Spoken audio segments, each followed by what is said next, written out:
ಬ್ರೇಕ್ನ ನಂತರ ಮತ್ತೆ ಸ್ವಾಗತ. ಇಡೀ ರಾಜ್ಯ ಕಾತುರದಿಂದ ಕಾಯ್ತಾ ಇದ್ದಂತಹ ಆ ಒಂದು ಘಳಿಗೆ ಬಂದೇ ಬಿಡ್ತು. 3 ಕ್ಷೇತ್ರಗಳ ಬೈ ಎಲೆಕ್ಷನ್ಗೆ ಮತದಾನ ಆರಂಭ ಆಗಿದೆ. ಈ ನಡುವೆ ಮತಗಟ್ಟೆಗೆ ವಿಶೇಷ ಚೇತನರಿಂದ ಹಿಡಿದು ಪ್ರತಿಯೊಬ್ಬರೂ ಕೂಡ ಮತಗಟ್ಟೆಗಳತ್ತ ಧಾವಿಸಿ ಬಂದು ಮತದಾನವನ್ನು ಮಾಡ್ತಾ ಇದ್ದಾರೆ. ಈ ನಡುವೆ ಈವರೆಗೆ ಮಾಡಿದಂತಹ ಒಂದು ತಂತ್ರಗಾರಿಕೆ ಏನಿತ್ತು, ಆರೋಪ ಪ್ರತ್ಯಾರೋಪ, ಈವರೆಗೆ ನಡೆದಂತಹ ವಾಕ್ಸಮರ, ಇನ್ನು ತಮ್ಮ ಅಭ್ಯರ್ಥಿಗಳನ್ನು ಗೆಲ್ಲಿಸಬೇಕು ಅಂತ ಈವರೆಗೆ ಮಾಡಿದ್ದಂತಹ ಪ್ರಚಾರ, ಇದೆಲ್ಲ ಎಷ್ಟರ ಮಟ್ಟಿಗೆ ಪಕ್ಷಗಳ ಕೈ ಹಿಡಿಯುತ್ತೆ, ಯಾವ ಅಭ್ಯರ್ಥಿಗಳು ಗೆಲುವನ್ನು ಸಾಧಿಸ್ತಾರೆ, ಇನ್ನು ಮತದಾರ ಪ್ರಭುಗಳು ಯಾರಿಗೆ ಮತದಾನವನ್ನು ಮಾಡ್ತಾರೆ, ಯಾರಿಗೆ ವೋಟ್ಗಳನ್ನು ಹಾಕ್ತಾರೆ, ಅದನ್ನು ಕೂಡ ಮತಗಟ್ಟೆಯ ಒಂದು ಮತದಾನಗಳ ಎಣಿಕೆಯವರೆಗೆ ಕಾದು ನೋಡಬೇಕಾಗತ್ತೆ. ಇನ್ನು ಮತಗಟ್ಟೆಗೆ ವಿಶೇಷ ಚೇತನ ಮತದಾರರು ಕೂಡ ಬಂದು ಮತದಾನವನ್ನು ಮಾಡ್ತಾ ಇದ್ದಾರೆ. ಶಿಗ್ಗಾವಿ ಪಟ್ಟಣದ ಮತಗಟ್ಟೆ ಸಂಖ್ಯೆ 102ರಲ್ಲಿ ಮತದಾನ ಮಾಡಿದ್ದಾರೆ. ತಮ್ಮ ತಾಯಿಯೊಂದಿಗೆ ಬಂದು ವಿಶೇಷ ಚೇತನ ತಿರುಕಪ್ಪ ವೋಟಿಂಗ್ ಮಾಡಿದ್ದಾರೆ. ವಿಶೇಷ ಚೇತನ ಆಗಿರುವಂತಹ ತಿರುಕಪ್ಪ ಅವರು ಬಂದು ತಮ್ಮ ಜವಾಬ್ದಾರಿಯನ್ನು ಅವರು ಮೆರೆದಿದ್ದಾರೆ. ಪ್ರತಿಯೊಬ್ಬರೂ ಕೂಡ ಬಂದು ಮತದಾನವನ್ನು ಮಾಡಬೇಕು, ತಮ್ಮ ಜವಾಬ್ದಾರಿಯನ್ನು ಮೆರಿಬೇಕು ಅನ್ನುವಂಥದ್ದಕ್ಕೆ ಈಗ ತಿರುಕಪ್ಪ ಅವರು ಒಂದು ಉದಾಹರಣೆಯಾಗಿದ್ದಾರೆ.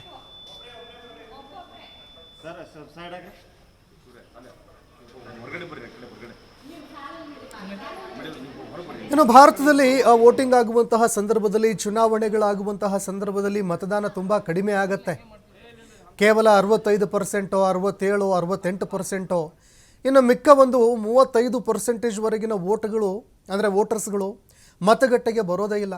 ಆದರೆ ಒಂದು ಗುಡ್ ಪರ್ಸನ್ನ ಚೂಸ್ ಮಾಡಬೇಕು, ಅದು ನಮ್ಮ ಕರ್ತವ್ಯ ಆಗಿರುತ್ತೆ. ನಮ್ಮ ನೆಕ್ಸ್ಟ್ ಫ್ಯೂಚರ್ಗೆ ಅವ್ರು ಬೇಕಾಗುತ್ತೆ. ಸೊ ಒಂದು ಯೂತ್ ಪರ್ಸನ್ನ ಚೂಸ್ ಮಾಡಿ ಅಂತ ಹೇಳಕ್ಕೆ ಇಷ್ಟಪಡ್ತೀನಿ ಅಷ್ಟೇ. ನಿಮ್ಮ ಸ್ನೇಹಿತರಿಗೆ, ನಿಮ್ಮ ಅಕ್ಕಪಕ್ಕದವರಿಗೆ ಮತದಾನದ ಬಗ್ಗೆ ನೀವೇನು ಹೇಳಕ್ಕೆ ಇಷ್ಟಪಡ್ತೀರಿ? ಎಲ್ಲರೂ ಬಂದು ವೋಟ್ ಹಾಕಿ ಅಂತ ಹೇಳಕ್ಕೆ ಇಷ್ಟಪಡ್ತೀನಿ.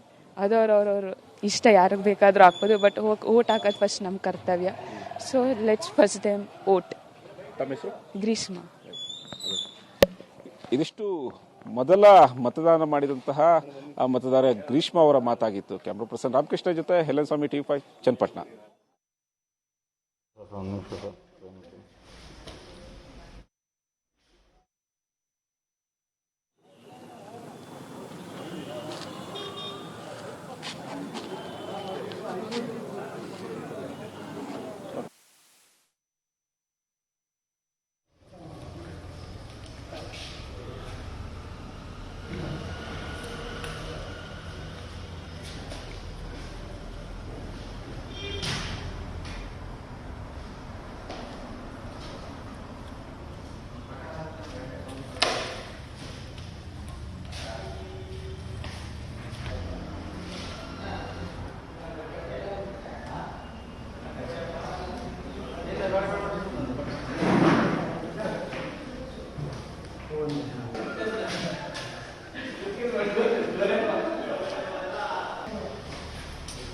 ನಾಗಪ್ಪ ಸರ್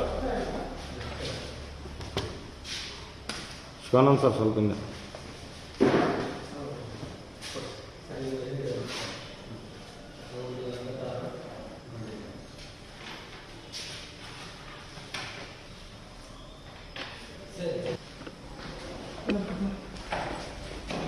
ಸರ್ ಒಂದು ನಿಮಿಷ ಸರ್.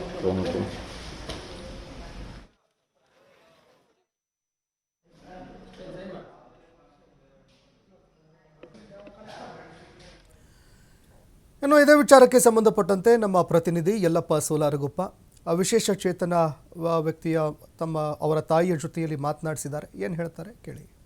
ಜಿಲ್ಲೆಯ ಶಿಗ್ಗಾವಿ ವಿಧಾನಸಭಾ ಕ್ಷೇತ್ರ ಉಪಚುನಾವಣೆ ಈಗಾಗಲೇ ಮತದಾನ ಪ್ರಕ್ರಿಯೆ ಬೆಳಗ್ಗಿಂದಲೇ ಆರಂಭವಾಗಿದೆ. ಎಲ್ಲರೂ ಸಹ ಇಲ್ಲಿ ಅಂದರೆ ತಮ್ಮ ಹಕ್ಕನ್ನು ಚಲಾಯಿಸಲು ಬೆಳಗ್ಗಿನೇ ಇಲ್ಲಿ ಅಂದರೆ ಸರತಿ ಸಾಲಂತೂ ಬಂದು ಇಲ್ಲಿ ಅಂದರೆ ಮತದಾನ ಮಾಡ್ತಾರೆ, ತಮ್ಮ ಹಕ್ಕನ್ನು ಚಲಾಯಿಸ್ತಿದ್ದಾರೆ. ಅದರಲ್ಲಿ ಇವತ್ತು ವಿಶೇಷಿತವಾಗಿ ತಿರುಕಪ್ಪ ಅಂತೇಳಿ ಒಂದು ವಿಶೇಷ ಚೇತನರಿವರು ತಮ್ಮ ತಾಯಿ ಮತ್ತು ತಂದೆಯ ಜೊತೆಗೆ ಬಂದು ತಮ್ಮ ಹಕ್ಕನ್ನು ಚಲಾಯಿಸಿದರೆ ತಮ್ಮ ಜನಪ್ರತಿನಿಧಿ ಯಾರಾಗಬೇಕು ಶಿಗ್ಗಾವಿ ಕ್ಷೇತ್ರಕ್ಕೆ ಅನ್ನೋದಕ್ಕೆ ತೀರ್ಮಾನ ಮಾಡಲಿಕ್ಕೆ ಅವರು ಸಹ ಬಂದಿದ್ದಾರೆ ಮತ್ತು ಇತರರಿಗೆ ಇವತ್ತು ಮಾದರಿಯಾಗಿದ್ದಾರೆ. ಅವ್ರ ತಾಯಿಯನ್ನು ನಾನು ಮಾತಾಡ್ತೀನಿ. ಅಮ್ಮ, ಇವತ್ತು ಮಗನ ಕರ್ಕೊಂಡು ಮುಂದೆ ವೋಟಿಂಗ್ ಮಾಡಿದ್ರಿ, ಎಲ್ಲ ವೋಟಿಂಗು ಮಾಡ್ತಾರೆ ಅವ್ರು ಪ್ರತಿ ಚುನಾವಣೆ ಇದ್ದಾಗ? ಕಂಪಲ್ಸರಿ ಮಾಡ್ತೀವಿ. ನಾನು ರಿಟೈರ್ಡ್ ಟೀಚರ್ರೆ, ಅವನು ಗೌರ್ಮೆಂಟ್ ಸವಲತ್ತು ತಗೋತಾನೆ, ನಾನು ಗೌರ್ಮೆಂಟ್ ಅನ್ನ ಉಣ್ತೀನಿ ರಿಟೈರ್ಡ್ ಟೀಚರ್ ಆಗಿ. ಅವ ಪೆನ್ಷನ್ ತಗೋತಾನೆ ಅಂಗವಿಕಲರದು, ಮತ್ತು ಅದು ಋಣ ಮುಟ್ಟಿಸ್ಬೇಕಲ್ರಿ ನಾವು. ಸರ್ಕಾರ ಯಾವ್ದಾರ ಇಲ್ರಿ, ಸರ್ಕಾರ ನಮ್ದಲ್ಲ ರೀ. ಚಲಾಯಿಸ್ತಾರೆ. ಹೌದು, ನಮ್ಮ ಹಕ್ಕು ನಾವು ಚಲಾಯಿಸ್ಬೇಕ್ರಿ, ಅಂದ್ರೆ ನಮ್ದು ಕೇಳಿಕ್ ಬರ್ತದೆ ಅವ್ರಿಗೆ.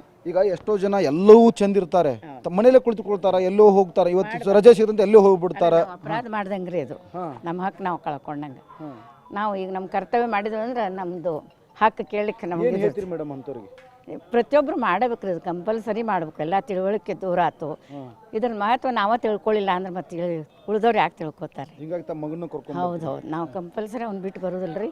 ಅವಂಗೂ ತಿಳುವಳಿಕೆ ಅದ ರೀ, ಸಹಿ ಎಲ್ಲಿ ಮಾಡಬೇಕು, ಮಾತಾಡ್ಲಿಕ್ಕೆ ಬರಂಗಿಲ್ಲ, ತಾನು ಯಾರಿಗೆ ಹಾಕ್ಬೇಕು ಅನ್ನೋ ತಿಳುವಳಿಕೆ ಇಲ್ಲ. ಖರೆ ಆದರೂ ಮಾಡ್ತಾನೆ ರೀ, ಒಲ್ಲೆ ಅನ್ನಂಗಿಲ್ಲ, ತಿರಸ್ಕಾರ ಮಾಡೋದಿಲ್ಲ ರೀ, ಯಾವಾಗಲೂ ಖುಷಿಯಿಂದ ಬರ್ತಾನೆ ಓಟ್ ಹಾಕ್ಲಿಕ್ಕೆ ಹೋಗೋಣ ಅಂತ. Okay, thank you madam. ಇವತ್ತು ಮತದಾನ ಪ್ರಕ್ರಿಯೆ ನಡೀತಾ ಇದೆ. ನಮ್ಮ ಮಗ ಏನು ವಿಶೇಷ ಚೇತನ ಇದ್ರೂ ಸಹಿತ ಅವನೇ ಸಹ ಇಲ್ಲಿಂದ್ರೆ ಆಸಕ್ತಿ ಬಂದು ತಮ್ಮ ಹಕ್ಕನ್ನು ಚಲಾಯಿಸಲಿಕ್ಕೆ ಮುಂದಾಗಿದ್ದಾರೆ. ನಾವು ಸಹ ಇವತ್ತು ಯಾರೂ ಸಹ ಇಲ್ಲಿಂದ್ರೆ ಮತದಾನದ ವಂಚಿತರಾಗಬಾರ್ದು. ನಾನು ಈಗ ನಮ್ಮ ಮಗನ ಕರ್ಕೊಂಡ್ಬಂದು ಮತದಾನ ಮಾಡಿದ್ದೀನಿ. ಎಲ್ಲರೂ ಸಹ ಇಲ್ಲಿಂದ ತಮ್ಮ ಹಕ್ಕನ್ನು ಚಲಾಯಿಸಿ ತಮ್ಮ ಪ್ರತಿನಿಧಿಯನ್ನು ಆಯ್ಕೆ ಮಾಡಲಿ ಅಂತೇಳಿ ಅವರ ತಾಯಿ ಮಾತು. ಕ್ಯಾಮ್ರಾ ಪರ್ಸನ್ ಜೊತೆ ಯಲ್ಲಪ್ಪ ಸೊಲಗೊಪ್ಪ, TV5 ಸಿಗ್ಗಾವಿ.